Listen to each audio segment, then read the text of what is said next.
Today we're making an absolute classic of French patisserie, Choux Au Craquelin. We're doing it all, the choux pastry, the crispy craquelin top, and as a little bonus, a delicious Mocha Cream filling. To begin, we're making our craquelin, which is this crispy, crumbly coating around the choux pastry. Into a standing mixer, add 100 grams of plain flour, 100 grams of light brown sugar, and 100 grams of softened butter. Attach a paddle to the mixer and mix everything together on a low speed until it comes together as a soft ball of dough. Place the craquelin dough onto some grease-proof paper, top with another piece, and roll the dough between the paper until about 2 or 3 millimeters thick. Then place the craquelin sheet onto a tray and into the freezer for an hour to firm up. In the meantime, we can make our choux pastry. So pour 150 grams of water into a pan along with 25 grams of unsalted butter, a pinch of salt, a pinch of sugar, and a half teaspoon of vanilla extract. Stir everything over a gentle heat to melt the butter, and once everything's melted, bring it to the boil. Add 50 grams of plain white flour to the liquid and stir everything together over that gentle heat. Now, don't stress too much if it's lumpy at this point. It's just kind of what happens when you add a large amount of flour to a large amount of hot liquid. Trust the process, keep beating the mixture and cooking it over that gentle heat for 3 or 4 minutes, and it will go from looking like this terrible porridge to a smooth, waxy mashed potato consistency like this. Remove the pan from the hob, give it a beat to release some of that excess heat, mix together a whole egg and 1 egg yolk, beating until smooth, and add to the warm dough in the pan gradually, beating well between each addition. Adding the egg gradually is the easiest way to ensure a smooth dough. If you try adding it all at once, it's going to curdle, separate, and it's going to be an absolute nightmare to bring together. Feel free to use a standing mixer or a paddle for this part, but for this amount of dough, I think it's just as easy to do it by hand. Once all the egg is added and the choux pastry is smooth, glossy, and dropping consistency, transfer the pastry to a piping bag and pipe yourself 8 to 10 rounds, about 1.5 inch in diameter, onto a lined baking sheet. By now, the craquelin will be frozen solid, so remove the silicone paper from both sides and using a circle cutter a little bit bigger than the pipe choux, stamp out little frozen discs of that craquelin.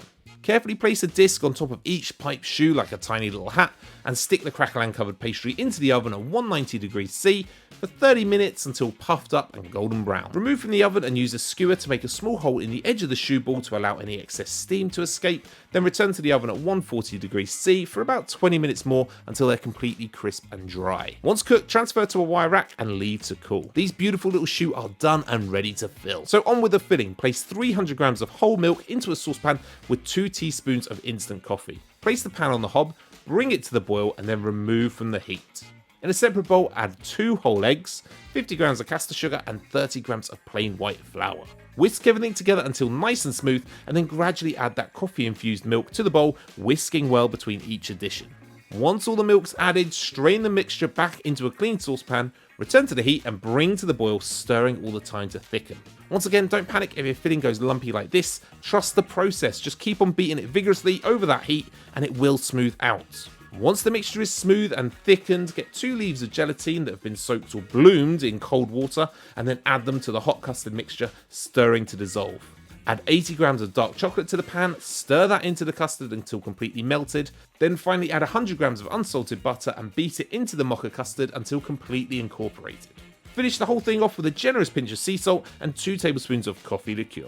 Transfer the mocha custard to a plate and cover with some silicone paper and place into the fridge for about 2 or 3 hours to set up. Once set, scoop your cold mocha custard into a standing mixer and using a whisk attachment, whip it up until it looks a little bit like light buttercream icing. Transfer the whole lot into a piping bag armed with a star nozzle and put it to one side. Now it's time to grab those crispy craquelin choux buns and using a serrated pastry knife, slice yourself off a little lid. Pipe the mocha filling into each of the choux buns, topping each one with a nice spiraled peak. Once all the choux are filled, they can be decorated with a little bit of melted chocolate, and to finish the whole thing, the choux lids can be trimmed to a neat round using the circle cutter and placed on top of the mocha filling.